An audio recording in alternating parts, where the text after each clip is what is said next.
Si repelem i ens tirem a un gran toll, encara que sigui fosc, direu que estem en un barranc.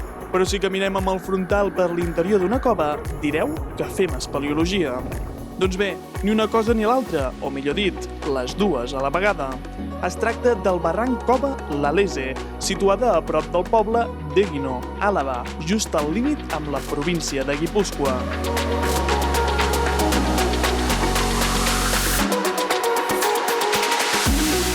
Aquí vamos, a hacer uno de los barrancos más bonitos para mí, vamos, de todo el estado y sí que sí de Euskal Herria, del País Vasco, el barranco l'Alese. Es un barranco cueva que su cavidad tiene 80 metros de alto y que por sus contrastes de luz y de colores pues es estéticamente muy bonito. Y luego tiene muchos rápeles de diferentes modalidades, aéreos, largos, cortos, volados, y es muy completa el barranco.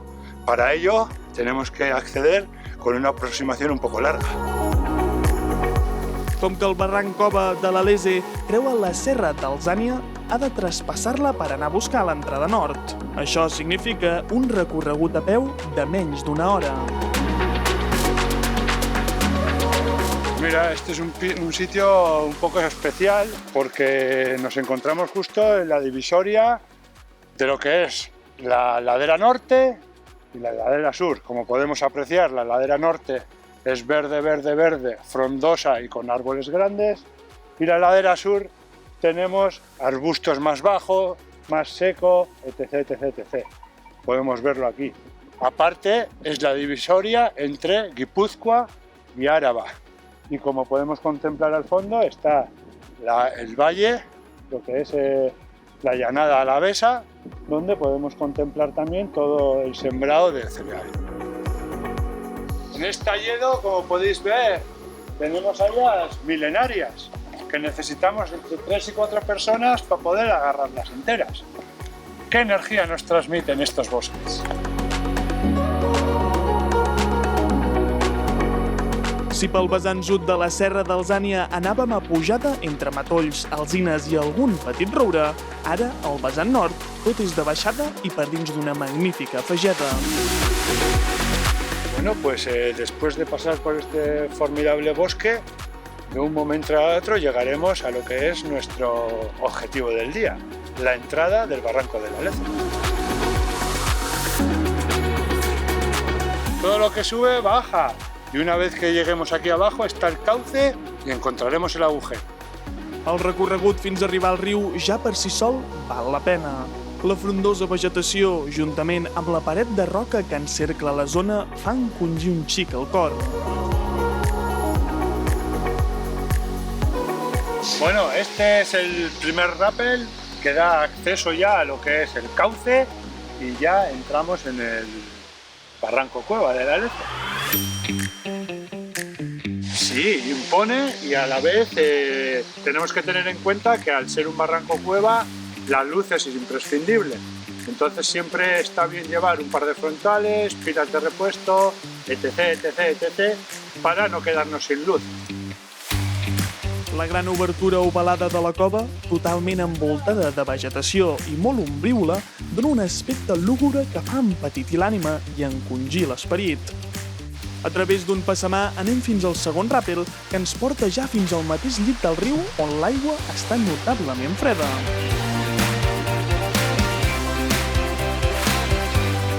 Para mi gusto, flojita. En dies de pluja no és recomanable fer aquest itinerari, ja que el caudal del riu pot augmentar sobtadament i, conseqüentment, tindríem problemes. Avui, però, no és el cas. En este barranco tenemos un total de 8 rápeles más o menos.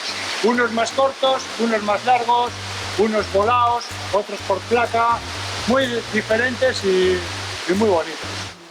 Ara és el moment de preguntar-li a Pumu, que ha fet aquest itinerari moltes vegades, si el que estem fent és una activitat de barrancs o d'espeleologia. Pues esa es la pregunta del millón. Unos dicen que es barranco y otros cueva.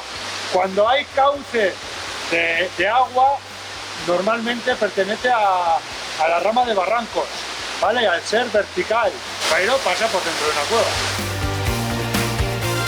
A poc anem deixant la llum exterior que ens arriba de l'alta entrada de la cova per obrir els frontals al tercer ràpel i començar a endinsar-nos per la més absoluta foscor. És l'aigua que circula pels nostres peus, la que al llarg de milers d'anys ha anat dissolent la dura roca calcària, tot obrint-se pas per sota la serralada. Sense els frontals seria impossible avançar per aquest seguit de cascades i tolls encaixonats on la corda també és imprescindible per efectuar els ràpels. Entre ràpel i ràpel anem trobant tolls d'aigua i petites rampes per on avancem amb relativa comoditat, sempre que disposem d'una bona llum.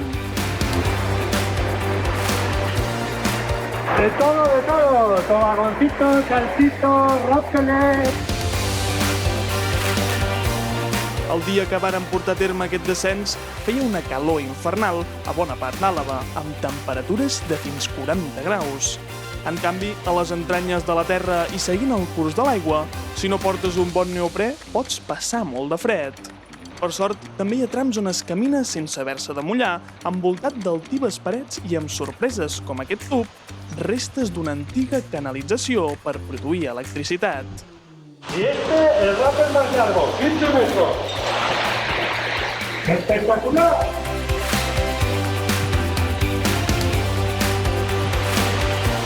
Vamos para adelante, siguiente rappel. Esto es continuo, no para. Un altre passamà assegura l'accés al següent ràpel, a la següent cascada a continuació de la qual hi ha un gran i profund toll on ens hi podem tirar. Quan es va un grup nombrós de persones per aquest indret, les operacions de repelar fan que es tardi força temps. Però amb un grupet de 2 o 3 persones es va més per feina i s'avança ràpidament fins al punt que aviat serem a la boca de sortida. ¡Nos vamos hacia la vida!